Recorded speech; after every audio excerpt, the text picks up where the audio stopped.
Welcome to this instructional video. My name is Humberto Guardiola. In this case, we're going to show you how to do a brown veal stock.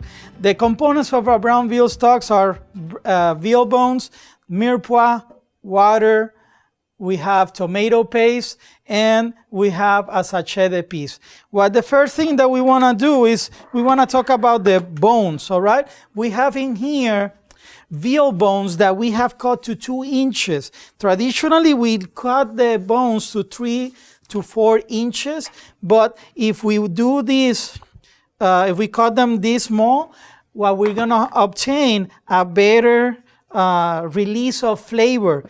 Now, something that is very important to mention is that when we use femurs, the bones, the leg bones, all right, it has a lot of bone marrow. This is the bone marrow. As you can see, it's a nice fatty solution, and it's going to give a lot of flavors to our stock. So we have lightly coat them with oil, and what we need to do now is we're going to roast them.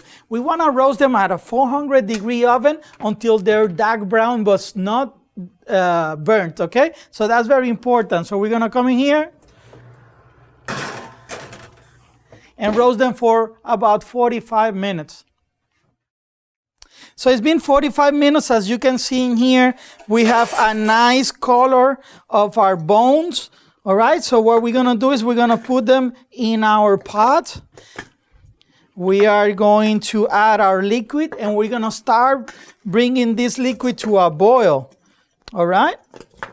As soon as we bring it to a boil, we're going to lower it to a simmer. But while that is going, we are going to take our mirepoix and we're going to cook it right in our roasting pan. Okay?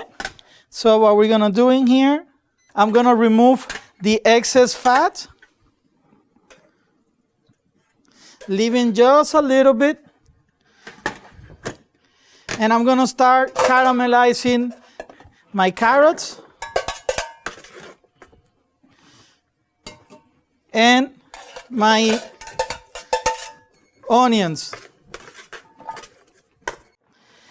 So as you can see, our mirepoix is getting brown. All right, this is very important. Another important step is to add our tomato paste. With our tomato paste, we're going to do a pincé, right?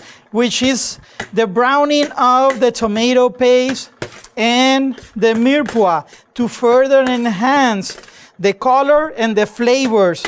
The acid in the tomato paste is going to also help dissolve all the connective tissue in the bones and impart more flavors. So our mirepoix has been pincé properly. We're going to add this into our stock. All right? And we're going to let this stock go for around 8 hours. All right? To make sure all our flavors gets developed. Okay?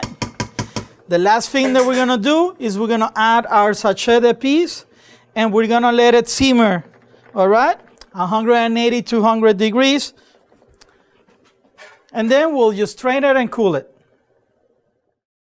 So after 8 hours, we have all those beautiful flavors developed. You can see the beautiful color that we achieved by browning the bones and creating the pinçage.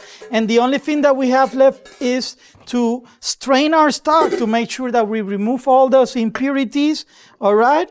And that we cool it properly so we maintain the quality of our stock, right? If we don't cool it properly, we run the risk of bacteria growth.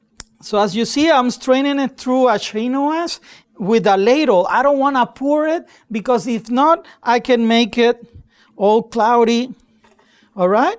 So we want to take care of this slowly.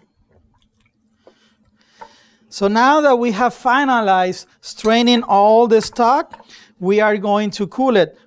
We have in here a water bath, an ice bath. We're going to put it in here, and we are going to agitate it. What this does is going to help create, all right, the liquid get in touch with the walls of the vessel. In this case is stainless steel. That wall is cooler than the center, so it cools quicker. As you can see the convection in here, you can see the steam going. And what we want to do is from 180, reduce it to 70 degrees before we actually can put it in the cooler. All right? Then from 70 degrees to 40, below 40 degrees can take up to 4 hours in the cooler without risk of bacteria growth. But this step, if we do it like this, in less than 15 minutes, we will achieve that 70 degrees. So we have finalized bringing the temperature down. Right now is around 60 degrees, but I wanted to pour it in here in a nice clear bowl so you see the qualities of a good brown stock. As you can see in there, the color of the stock, all right, is nice and brown. What you see floating in there, it is actually the fat solids who has cooled down enough where you can now come in here and just remove those fats. As I mentioned, during the process, we take the pouliage, which means take the solids out, the impurities out, and the glacé, where we take all that. So you can see in here how beautiful color it has. It's got a nice brown color, and from here we can do demi-glaze, we can do espagnol, we can do demi-glaze, and many other variations.